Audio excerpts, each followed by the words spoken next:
Yow. So, I'm recording this video because I'm at another pivotal point in my life. Always super exciting. Uh, in this change, uh, it is primarily focused on my system of beliefs. My system of beliefs have broadly spanned the spectrum of possibilities. Uh, I was trying to decide if how far I really want to go into my history of belief, because I've been analyzing what I believe probably since I think I started truly questioning what I believed when I was like 13 or 14. Maybe even a little bit younger than that, but I'll give myself 13 or 14. Which is, that's a pretty common age to start questioning things. But I never stopped. Well, I think that I don't know, whatever. So, I grew up Christian, non-denominational Christian. My parents were wonderful. I was a regular Bible thumper. I ran around telling people the good news. I told people not to say curse words. I told people not to sin. I led several people to Christ. All this stuff. Yeah, I was super gung ho about it. I got incredibly angry when people would make jokes about God or Jesus or the Bible or Christianity in general. So I was like gung ho, like super hardcore. Um, with that being said, I also grew up with an incredible sense of guilt and fear for my religion. Uh, They say that the only unforgivable sin is um, to refuse to ask for forgiveness. So I took that to heart, and I was like, "Oh man, what happens if I forget to repent for one of my sins? Like, what if I forget that I did something I wasn't supposed to do, or what if I didn't even know that I did something wrong and I didn't repent for it? I'm going to hell. Freaking screwed." So that kind of stuff started that I was riddled with guilt on a daily basis. This is like when I was much younger too. I think from probably around the years of 6 to 10 or so, I would cry every single night, uh like losing my mind because I was terrified that I had done something that day that I could not remember to ask forgiveness for. So I felt bad basically for things that I didn't even do. Uh, it was insane. It was absolutely miserable. I'm not saying this is not necessarily my parents' fault or even the Christian faith's fault. This is how I perceived it, and it was a really rough time for me. It was not fun. Um, so I guess I kind of got over that after a while, and I don't know. I guess it just kind of went away. Oh, well, okay. So here's the thing. I made the conscious decision to stop caring about that. I was too miserable. I hated how I felt. So I was like, you know what? Whatever. I'm over it. If I do something bad, I do something bad. But that that guilt never really went away in its totality. It was kind of still always there. What's up, dude? Uh, So, anyways, I get to around 13, 14, 15, whatever, and I was still struggling. I had a lot of emotional issues. I got really angry really easily, really sad, really depressed really easily, and really happy really easily. And it was just like crazy roller coaster of emotions, and trying to figure out how this was parallel to my belief was impossible. And I could not figure it out. I pleaded with God for years, pleaded and pleaded and pleaded to be shown that what I was doing was right, or to be shown what was right so that I could do it. Um, I had many conversations with my parents and other people about why do other people hear from God but I don't. And they told me that it was more of a feeling, because you always hear God will tell you what you need to know, or God will say this or that, or whatever. And so for many years I was expecting an audible answer, and that obviously never happened.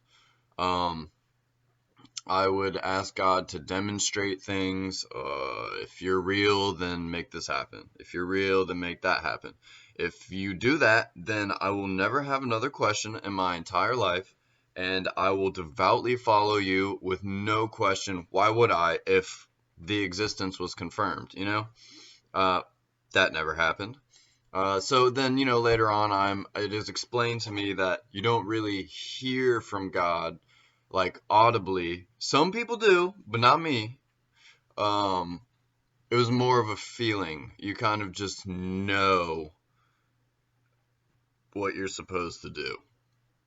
So I'm like, oh, okay. I remember being a little disillusioned. I was like, oh, really? Is this just a feeling? I have a lot of feelings. How am I supposed to know which ones are right and stuff, you know?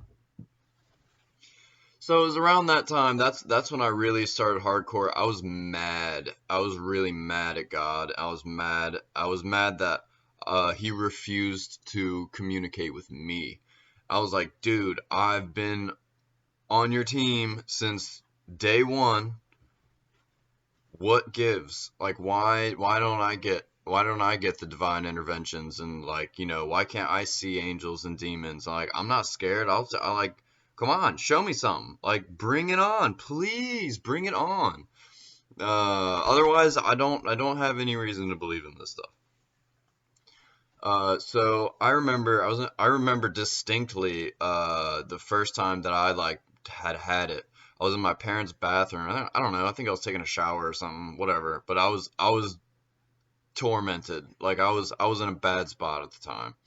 And so I remember sitting there like I don't know if I was vocally saying it, probably, maybe, I don't know. It was like, again, 13, 14.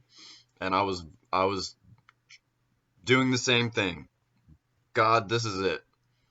If you don't do, I've asked for another example, something probably unreasonable, like, I don't know, make that towel fall off the rack, or I don't know, whatever. I was asking for more examples and nothing happened once again. And so I said, okay, if you do not show me something, anything this time, I'm done. I don't have any reason. Like you either suck or you're not real. Like there's no reason for me to continue living my life in the way that seems to be making me pretty damn miserable if I have absolutely no reason to.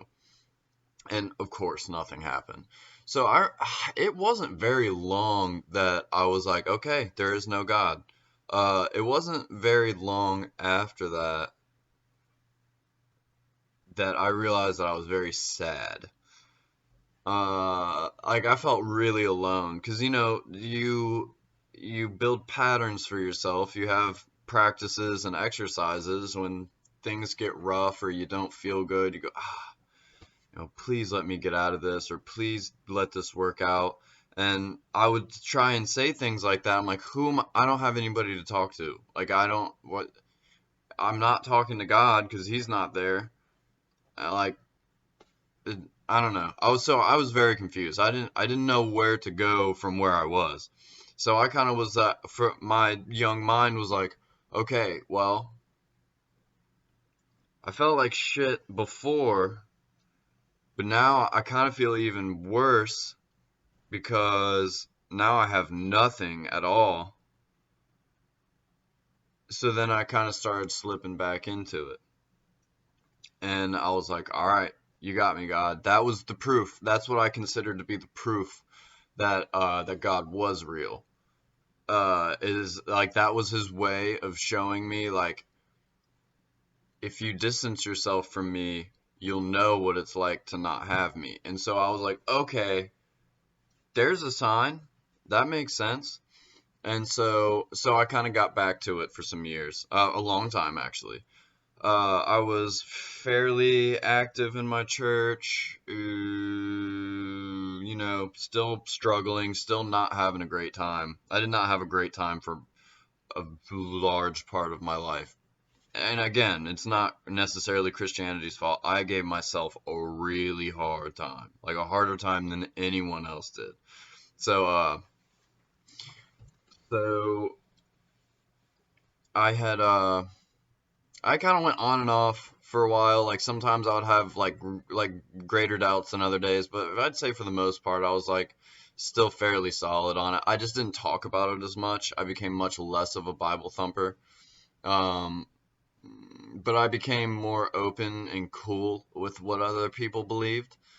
Uh, but I still held on to my faith pretty hard, and I did encounter several times through this period friends that were atheists that had answers to some of my questions, and I didn't particularly like them because I was still very much believed that I was a Christian, or that God was real, the Christian God was real.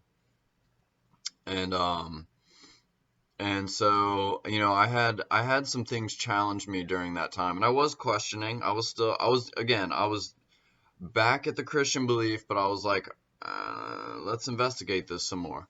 So, again, I was kind of active in my church. I started going to some of my Catholic friends' church services. And I was like, okay, this is kind of cool. And being brought up non-denominational, I'd heard things about Catholicism like, oh, you got to do all these practices and rituals, and like it's a way more rigid structure than a lot of other denominations of Christianity. So I was like, you know, initially I was like, I don't know about that. But, it was my best friend. So I was like, yeah, I'll check out your church service, whatever. Um, and so it was whatever for the most part until he invited me to go on a youth retreat trip to somewhere. I think it was somewhere in Atlanta. And I was like, all right, cool. I had done these things before with my church, and it was cool. Yeah. So I was like, yeah, word, let's do it. And so I went with him, and I don't know, for those who aren't familiar with these types of things, it's very much just like church, except way more people. Way more people. So, you congregate with all these like super fired up people and like high energy. And you get all like fired up about it, and you're like super excited. Everybody's like, yeah, God's gonna move in this place, like the Holy Spirit is here, like some crazy stuff is about to happen, and so you're excited already. Like before you even embark on the trip, you're already excited. So that's the whole mindset is like you're just amped, like ready to go. Uh, so we get there, and I think it was 3 days, and I distinctly remember I was like, because I'm going back in my head, I'm like, I still don't have any like profound God experiences.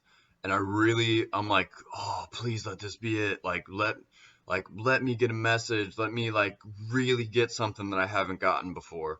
And so I remember for the first 2 days, I didn't get anything. And granted, a lot of it was foreign. They would come through with the body of Christ and the Eucharist, and everybody would turn toward it. And it was like people treated this like straight up Jesus was walking through the room, and people were like falling out and like tripping out, and like I don't think there's anybody speaking in tongues. I don't know if Catholic people really do that very much. But, everybody just lit up, they're crying and like praising, and I'm like, I'm down with it, but I'm not feeling that like I wanted something to take over me, like I wanted to like not have any choice but to like feel this feeling, because that's what it looked like to me, like God just totally consumes your whole body. I'm like, like, brah, and I didn't get it. I just didn't get it. And it was generally during like when they would walk through with Jesus and stuff, the Eucharist. there's music playing, and you know how music do. Like, it gets you all emotional and stuff. So, they're playing, it's the whole atmosphere. You got all these people amped up, fired up, ready for the fire of Jesus. And you got the music going, and everybody's like flowing with the feels and stuff. And, it's very contagious. It's super contagious. But even so, those first 2 days, I was like, "Ugh," I was like, ow. Uh, I fracture my ribs when I do stuff like it like hurts my ribs. Uh, anyways, I forgot what I was talking about. That hurt. um, yeah. Yeah. First 2 days, I didn't feel anything, and I'm like really trying. I'm like super super trying. But the third day, something happened. The third day is during. I don't remember if it was when they brought out the Eucharist or not, but it was like the very end of the whole thing, and they're like, just like mashing those feels musics into my ears, and I was like, everybody was losing their shit, and I was like, I'm like trying to go Super Saiyan here, like, like it's trying so hard. I'm like, now or never, like, come on, get at me, God, and I finally felt something, and it was like, I was like, I was singing, and I was like doing all the stuff that everybody else was doing, like trying to like work myself into it. I was like, all right, well, if they're feeling it and I do what they're doing, then I'm probably gonna feel it too.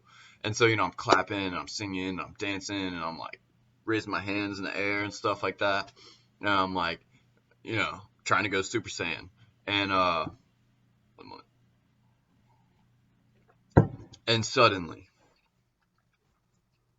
a great blanket of calm washed over me. Calm and ecstatic dopamine and oxytocin release. It was a really good feeling. And I felt like the whole universe just like expanded around me. And like all of a sudden, I was conscious of how huge everything was and how tiny I am. And I was like, whoa. And so I took this as like, that's how big God is. And like, it just seemed like this insurmountable, massive, all powerful, omniscient force. And the peace came from knowing that that was looking out for me.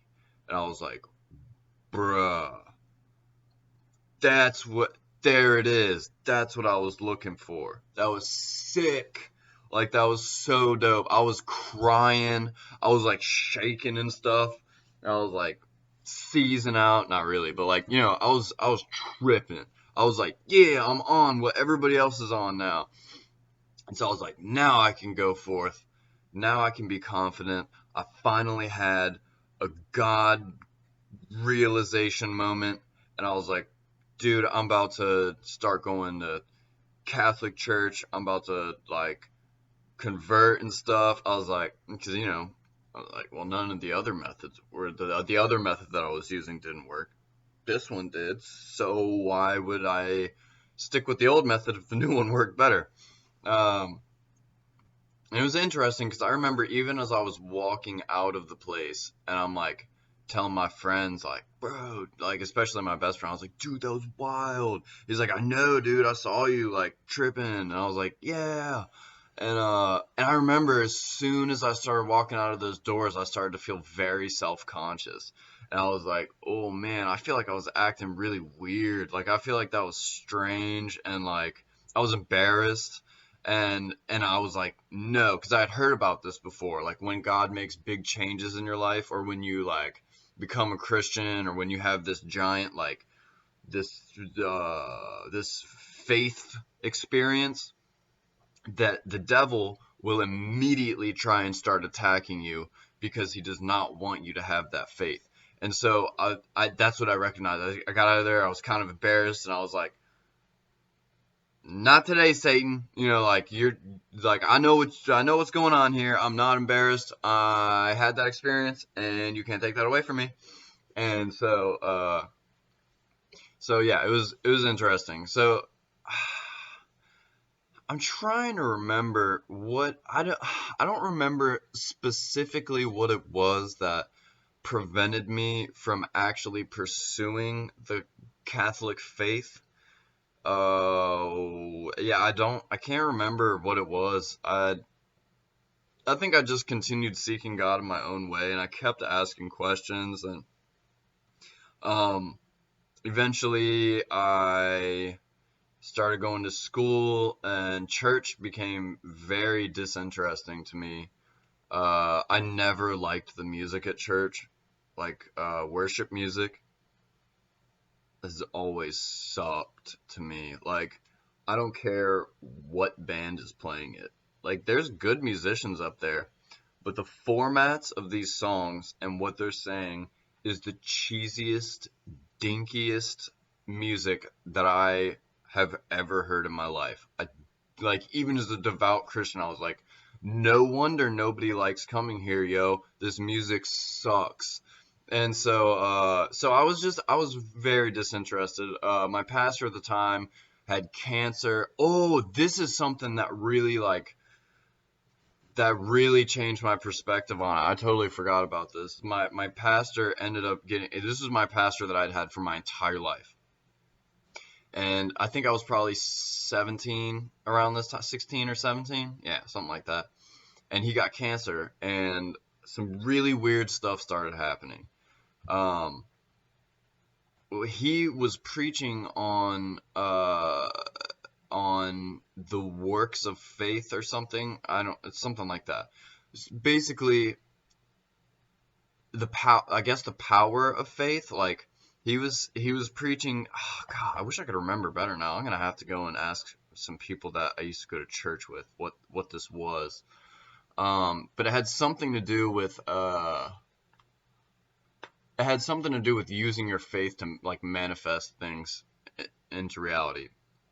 And so, as long the basic idea was, as long as you believe that something is going to happen, that it will. If you have enough faith that something is going to happen, then God will grant you that thing. And so that's basically what was going on at the time. And so he got cancer. He was still up preaching and everything for a while, and that's what he was preaching about. And so, he was like claiming, he's like, this cancer, God will take this cancer away from me. Um, I am, so he's preaching about all this stuff, and also about how he's going to be cured of his cancer and shit. And so, um, after some time, he became so ill that he could only attend the services, I guess chemo, radiation, and stuff. He could only attend, so he had ordained, I think, one or two new pastors. I think it was just one, though. It was a guy that had been going to our church for like ever. Uh, so he started preaching, and this is where it started to get weird. Number one, a lot of people weren't very big fans of what he was saying. I guess maybe at first it was cool, but he was continuing on what the previous pastor was talking about, the faith manifestation stuff. And so it's so as my pastor, the original pastor, started progressively got sicker and sicker, he wasn't able to make it some Sundays until he wasn't able to make it at all, and nobody even saw him anymore. But the other pastor was coming up and reporting, because they had been spending a lot of time with him, that he was doing great. That he was showing signs of I don't know, I'm not going to say remission, because he wasn't, but they were saying that he was doing well and that he was getting better and stuff, and that because he was to the point that he couldn't even walk or any, like he was like riddled with cancer, and the radiation just like he couldn't move. He was like really, really, really, really sick, and they were coming to church and saying that everything was cool. And it wasn't until one of my friends, he was much older than me, uh, went and visited my pastor, and my pastor, he came back and he's like, dude, these guys are lying, man. Like, these cats are saying that he's doing good, and he is dying. Like, he is on his deathbed right now. And I'm like, what? And so this kind of like blew my head open. I was like, whoa, dude, like I've been learning about all this like, faith manifestation stuff, and like we all believed so hardcore that he was gonna get better. And now this pastor that he ordained is coming up here and straight lying to everyone so that everyone would think that he was getting better so that they would have more faith and it would have more power towards actually healing him. Do you know how delusional that shit is? Nobody knew how bad he was doing because the fucking pastor was lying to us. It was like, and that's basically when me and my family had pretty much had it with him, but it was more than that for me. I was like, this is bullshit. I was mad. And it was around this time. I think I was like 17, 18. And this was incredibly impactful because when I went to my pastor's house, it was like when he was about to die. And we went there and everyone was praying for him, and he eventually, like, he was, he was non-responsive. Like he was, you could hear the death rattle. Like he was breathing his last breaths when we got there. And everybody was there. They were praying. His wife was just pacing around the house, hysterical. Like she was, what am I gonna do? What am I gonna, like, she straight up was like losing her mind. And I'm like 17, sitting here like, why am I here right now? Like I understood why I was there, but I was like, holy crap, this is intense.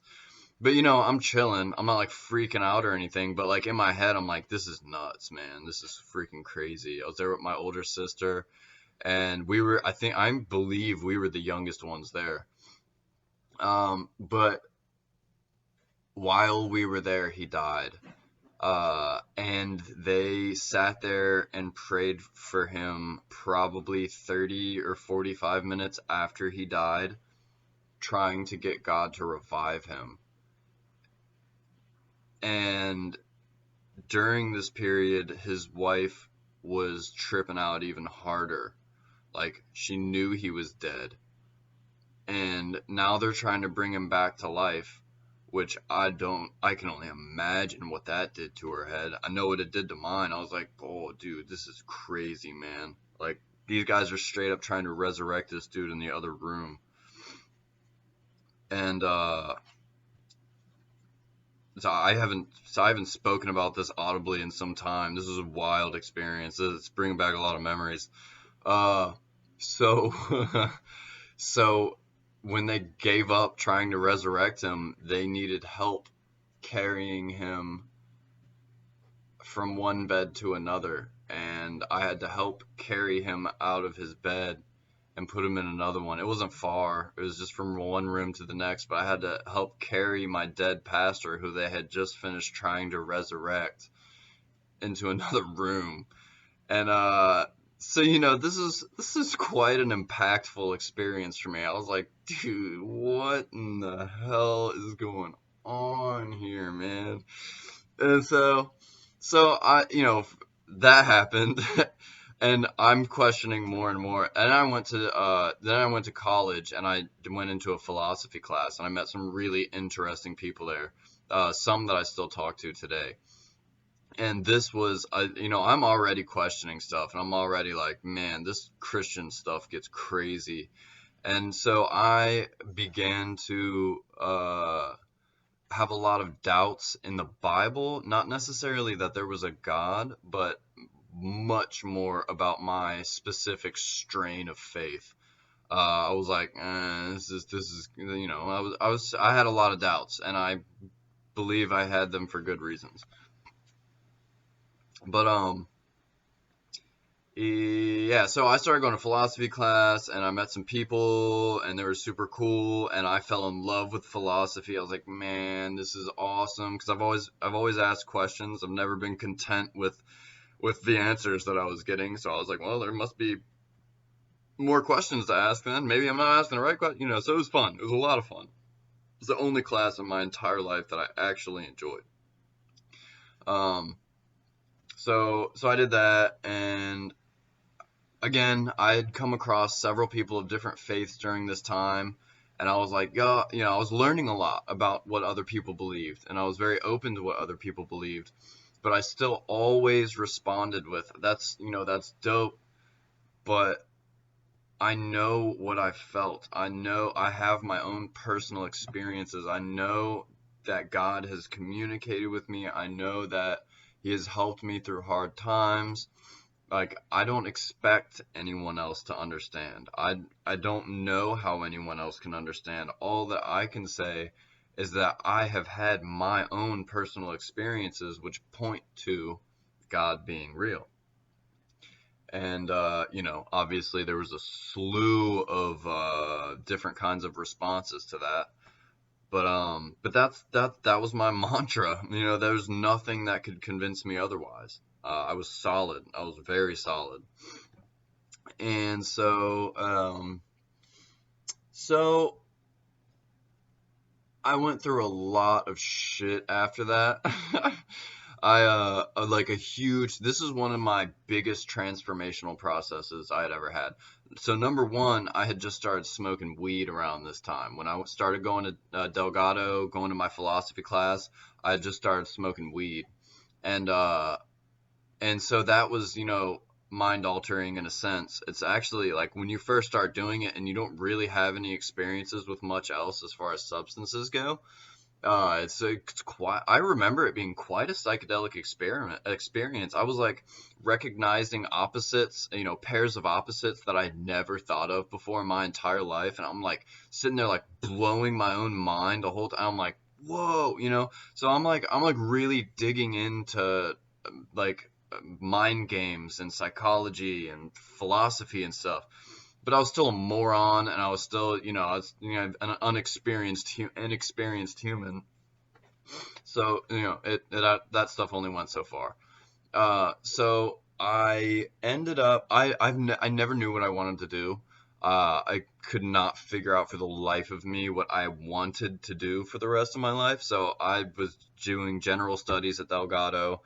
And then I finished that. I think I passed with like a B average or something like that. And I just did I think I did 2 semesters. And then I was like, God, this is boring. I don't want to do this anymore. This is a waste of time and money. Like, I hate school. I don't want to do this.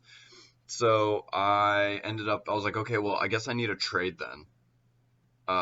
So I'll pick a trade. And I picked underwater welding, whatever. Anyways, that's a different story altogether. I end up going to Morgan City, which is in southern Louisiana, and the river rats that work on tugboats and like the most hardcore oil industry jobs call Morgan City the armpit of Louisiana. And that's where I moved to. And I had never lived by myself before. My parents got me an apartment by myself. Uh, and this place is probably an hour from where I grew up. So I was like away from my parents, didn't have roommates, like I was just by myself. And I was like, what? It's time to fucking start, you know, it's time to go, it's time, yeah, So I'm like, awesome, I'm free, finally, it was dope. And so then I just started making a whole bunch of really terrible decisions because I had never had freedom on this level before. So I'm doing the welding school thing, and I end up getting into graffiti. I was really excited about graffiti. Something I didn't mention. I've always drawn. I've always been an artist. I never recognized that was what I loved doing more than anything else. But I knew that I loved to draw, and anytime I was excited about anything, I was drawing that thing. And so I got really into graffiti because I was a rebel. I was in these stages. Oh no, never mind. I mean, that's later. Um, so I was really into graffiti. I was like, dude, this is freaking sweet. There's these cats, and because Morgan City's like this gray industrial town, and there's meth heads and just shitty ass people all over the place. They're not all shitty, but like 99.9% of them are shitty. It was not a fun place to live. Uh, and so I just saw all this ruin and freaking just dismal display around me, and I was like, I want to throw some color on it. And so I started spray painting the shit out of everything. Well, long story short, I got caught, got arrested, had to move back home with my parents. They found weed in there, so I had to start doing drug classes. Started doing drug classes. Got drug tested once to twice a week randomly. Made it through about 6 or 7 months before I got popped, and I was smoking the whole time, just like I was like playing like I was trying to perfectly like smoke when I knew that I wasn't gonna get caught. And I'm really skinny, so it was easy to get rid of it pretty quickly. Get rid of the weed in my system quickly. So I was like, whatever. And then 8 months go by. I have like 2 months left in the program, and I got popped. And so I failed a piss test, and they sentenced me to 20 days in jail. I was like, what? Are you serious right now? You cannot be fucking serious. And so yeah, they threw me in jail for 20 days. And I had so by this point I had tried psychedelics several times. Uh, and I was really excited about psychedelics. Like I had a great time. This really blew my head wide open. Like I thought weed was cool. This psychedelics gave me so much more to live for. Like I like the feeling I got in the Catholic Church where I was like, whoa, everything's so big and crazy. Psychedelics fucking shit on that experience. Like that was so tiny compared to what I got from psychedelics. So by the time I got to jail, I was like, you know what? It's cool. I was learning to meditate. I was learning to take care of myself, I guess spiritually. I was making better decisions by this point, but I was taking a lot of psychedelics, so I was like spun out for a couple of years. So I was like really tripped out, and so this was kind of a good break from that, I would say, because I couldn't smoke as much weed, but I could drink and I could trip, so I was just tripping more than anything. So by the time I got to jail, I was like, you know what? There's a reason for this. I'm just gonna go through this, get it done. I'm gonna get out of here, and I'm gonna be good, and I'm gonna finish this stuff off, and I'm gonna be clear and free of the law, and I'm gonna start smoking weed again. And that's pretty much exactly what happened. I had a lot of trials and tribulations in jail. It was not a fun time, but it wasn't really that bad either. But that's a whole different story. So, anyways, this is all leading towards the progression of my spirituality. Um, so I had even written a note to one of the guys in the jail that was like, this is like douche canoe, like the biggest douche canoe in there. So I wrote a note to him, but whatever, that's neither here nor there. Um, so I get out, and I'm continuing to ask questions. I'm continuing to try and build myself. I end up finishing the program. I get out. I'm done, and I was like, you know what? I've quit smoking weed for 5 months now. I think I'm just gonna, ride this out and see how long I can go with it. And that literally the day I like left the place after I graduated or whatever, and I got high as fuck, and it was awesome. So yeah, that didn't work out. But so after this, I let's see, what was my next big thing? I think I started looking into more into Buddhism and alternative faiths, and I was like totally turned off to Christianity by this point. But I was also very depressed. I was like better because I was done with the whole jail thing, but the whole process of going to these classes and having to work to pay for like it beat me down. Like it beat me down hard. I had 3 probation officers for 2 years. They sucked every penny that I made from work out of me.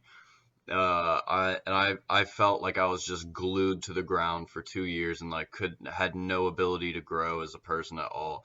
It turns out that I was growing the whole time, but it didn't feel like it. Um, so finally I was free from all this, and I was like, all right, what do I really want to do? Like I gotta figure out a direction to go. I can't have this happen again. I knew that I was never going to, like, I was gonna die before I ever went to jail again. That was not an option for me. So I was like, all right, I need to figure out how to get smart. I need to be smart, and I need to figure out what it is that I'm gonna do with my life. And I didn't figure it out. I still haven't figured it out. But um, so let's see what happened after that. I got a job working with my buddy who I had went to philosophy class at Domino's. Um, yeah, so I feel like I kind of just coasted for a while. You know, I was reading some stuff. I read the Tibetan Book of the Dead. I think I read a little bit of Nietzsche. You know, I was just kind of dabbling here and there, just kind of like trying to give myself some new flavors to experiment with. And you know, I was into all kinds of stuff. I was into sacred geometry. I was drawing all kinds of mandalas and you know, sacred symbols and stuff like that. I was really into. And so basically from then on, I was just kind of free for all. I believed in a God or a high possibility of a God, but also recognized that there was the potential that there wasn't one. But I was like still like 90% on a scale from 0 to 100. I was like 90. I was like, there's too much here for me to say that there's not a God. But I gotta reserve that 10% because there really might not be. Um, so I got into Hinduism. I talked to a lot of Mahayana Buddhists or Zen Buddhists or whatever, you know, all the different denominations of Buddhism.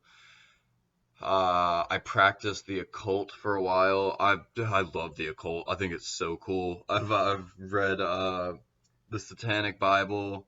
I've read a little bit of Crowley's works. Uh, I, you know, did some research on John Dee, Hermes Trismegistus. It's just fun. It's some wild shit. I love pagan, occultic, like, just like weird stuff. So I was like all into like all kinds of pagan and occult stuff for a while, and it was very novel. And I practiced some of it for a while, uh, but I still felt like I wasn't done yet. You know, I was like I still got a lot of questions, you know, and like all these practices that I've adopted from all these different things only seem to work like 50% of the time. And it was weird. I was like, it seems like they work, but do they really? You know, when they did work, you know, it'd be like I was like at a 95, 96% certainty of a higher power or that I had a higher power. You know, like I had powers beyond the physical realm. Or I had the ability to tap into an energy beyond the physical realm. And and so I was like really on to some shit. I was like I was having fun, you know. And this was actually fairly. This is like probably the last 2 or 3 years I'm talking about, maybe 4 years. I've just been having fun exploring the expanse of belief and experience. Like what lens do I want to filter my reality through? It was like all up to me. And I have finally now reached a point where I recognize it as just that, is looking through filters to see the reality that I would like to have. And I'm at a point now where I don't really, the filters are cool. The filters are neat, but they're deceitful and they don't allow you to see the truth that's in front of you. You know, the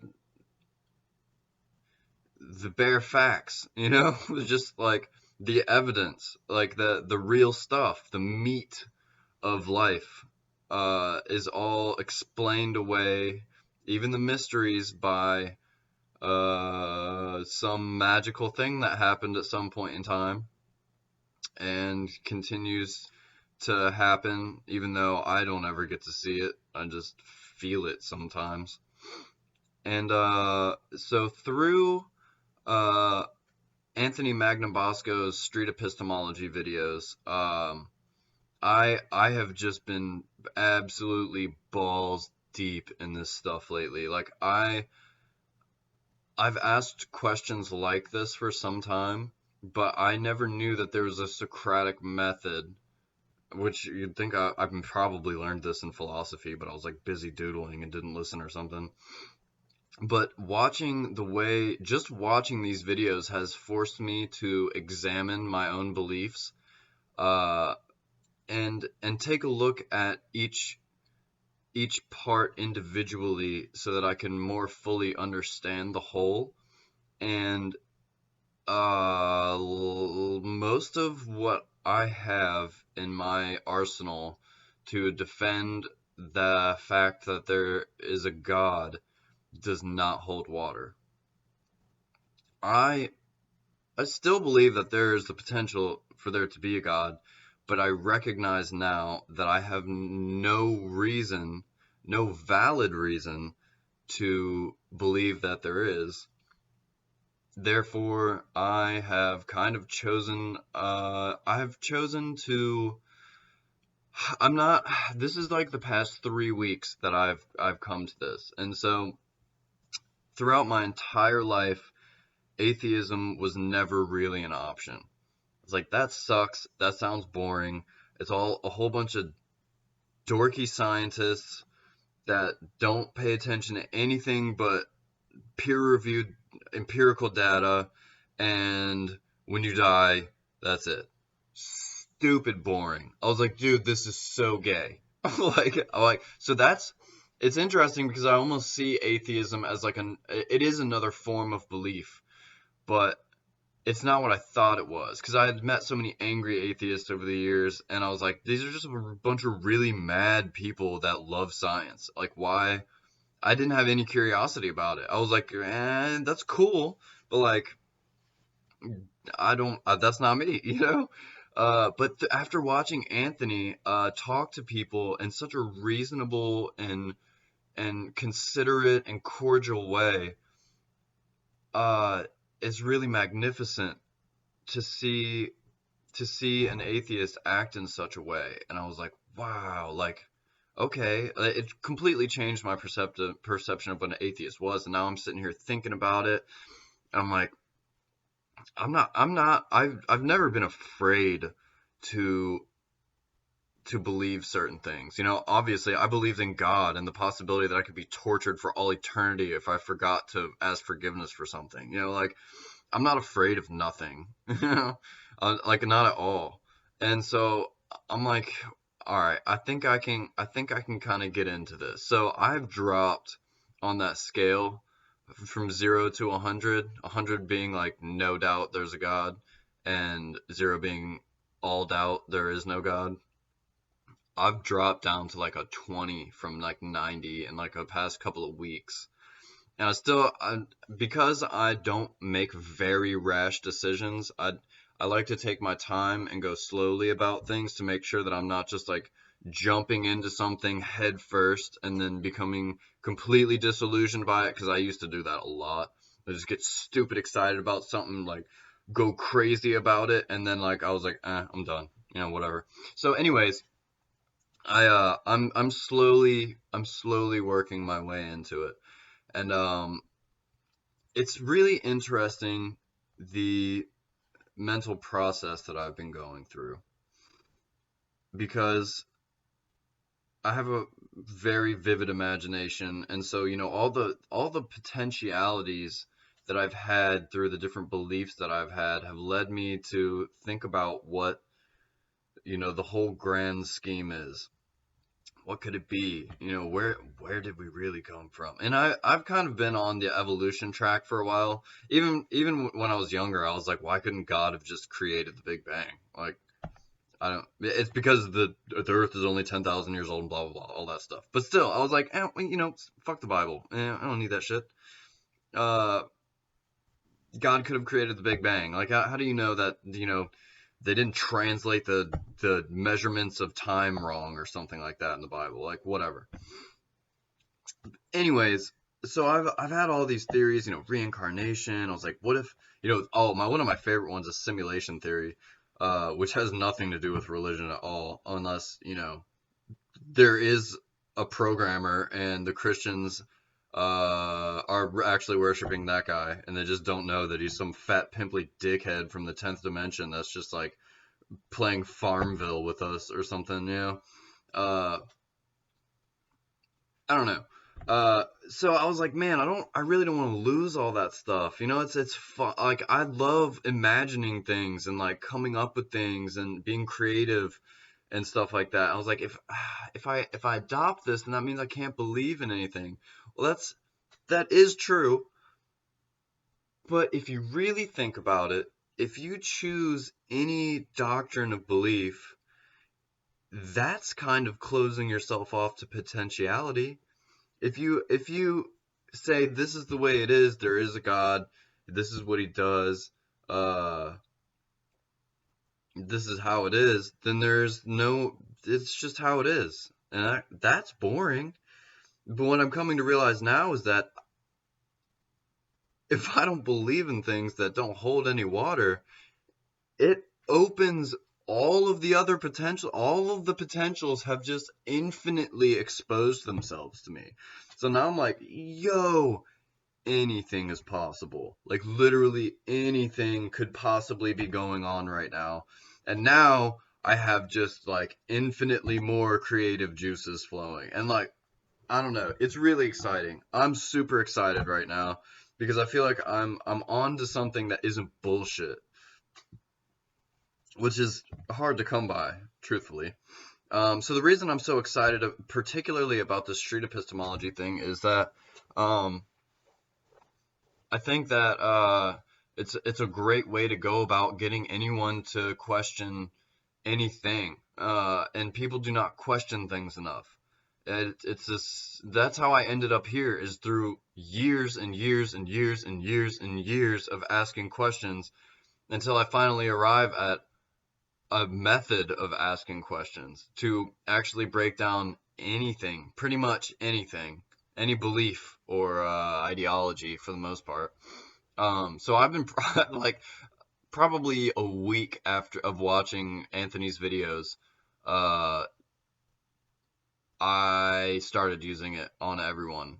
And it's not like an interrogation process or anything. It's people absolutely love asking or answering questions about themselves. I do. Like, I love being interviewed. Uh, so I think it's really important to go and talk to people about these kinds of things because I've gotten into some really incredibly deep discussions with people about this stuff. Like, and people enjoy it. They've thanked me before for the conversations, like, "Hey man, that was really cool." And people just don't do that very much. The people just don't ask questions very much and like truly have a want to understand other people and where they came from and why they believe what they believe and like what their experiences have been in life. It's like, I don't know.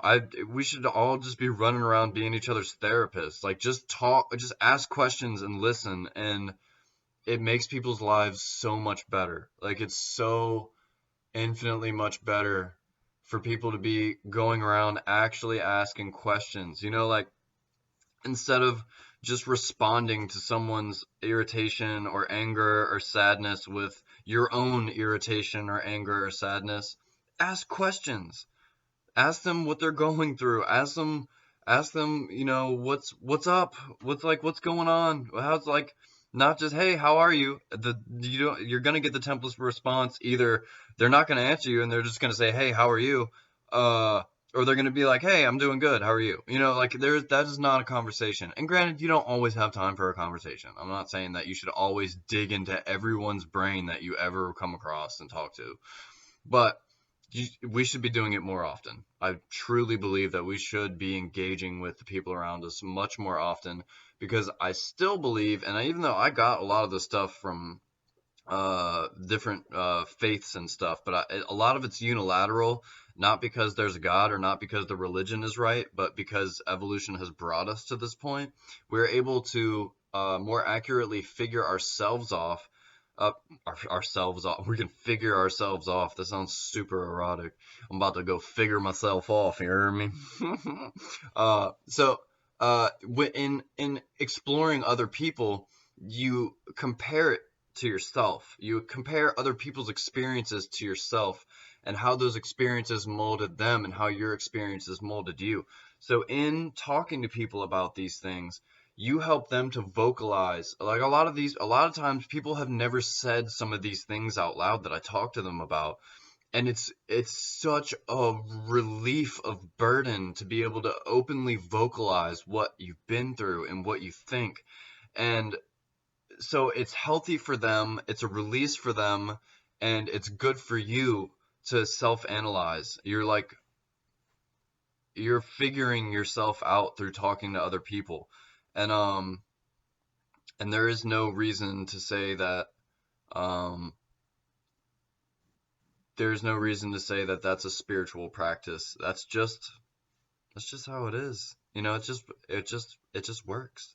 And I could probably have somebody epistemologize me about that, but there's actual evidence for this. Like when I talk to people, they tell me they feel better, because of this line of questioning. And like it's not empirical data, and it's not like scientifically proven to my knowledge. I think that there have been studies done on this kind of stuff before, and that's like the purpose of therapy, like therapy, psychologists and stuff like that.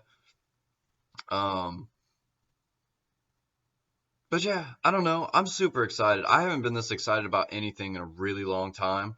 I have only had a few like really like hardcore breakthrough moments in my life, and most of them were on psychedelics, and a few of them have been just realizations about the nature of reality. And this is a big one. This almost feels like Final Frontier type shit, and I'm just more than excited to investigate this. I'm not excited, however, to tell my entirely Christian extended family, almost entirely Christian extended family, which is a lot of people, that this is my way of seeing things now. But if I am in search of the truth, then I should also divulge the truth as often as possible. So I don't know if this is going to be like uh my disclosure video, or if it's going to be more, I don't know. Well, I'll release this after a certain point, but I'm going to have to talk to some people privately first, because I've been in the situation where I've posted some stuff online that nobody knew, and then I have my family calling me up and like, dude, what are you talking about? And I'm like, oh yeah, sorry, I forgot to tell you I'm planning on going to Southeast Asia soon. And they're like, why? And yeah, so I'm gonna be chill about it. I'm gonna try and be very, very nice about it. Um, which I generally am. I don't have a problem talking to people.